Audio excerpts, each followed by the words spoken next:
mga luha na iniingat-ingatan ko. Pagsasama natin parang di na magkakalayo ang pagitan ng damdamin natin sa isa't isa. Tila ba walang makakapigil sa ating dalawa. At bigla ka sa'kin nagtapat na nais mong sabihin na merong ang iba at yan noon mo pa nilihim. Pinaniwala mo ako sa iyong mga pangako na kailanman ako sa'yo hindi mabibigo. Umaasa na ako pa rin na pipiliin mo kahit alanganin ang lagay ko dyan sa puso mo. Basta't bigkasin mo lang na mahal mo pa ako. Tatanggapin ko yan kahit na hindi to totoo. Ang pagmamahal na binigay ay nasayang lang ng sinumpaan. Pinangako nating dalawa sa harap ng may lalang.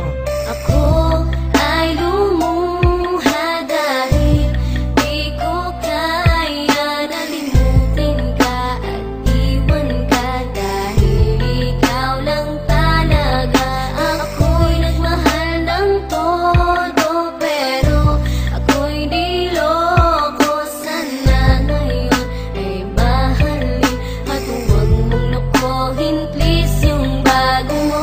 Parang ayoko nang ipagpatuloy pa ang buhay kong ito. Kung lolokohin, gagaguhin lang naman ako ng babaeng inalayan nila ana na gusto. Kahit katangahan, ingingatan ng katulad mo. Kasi ayoko lang mawawala ka sa'kin dahil di ko kakayanin ang mga bagay minsan na naagaw na sa akin. Tinuring kong sa akin at nag-iisa ka sa'kin. Ngunit pag-ibig mo hindi pala para sa akin. Nasayang lang itong aking damdamin na kailanman sa'yo naging tapat. At para sa'yo hindi naging sapat aking pagmamahal na di humihingi ng anuman na kapalit. Pagmamahal na hinangad, bakit sa'kin pinagkait? Kung kailan ko pa naramdaman ang lahat ng mga to, tsaka pa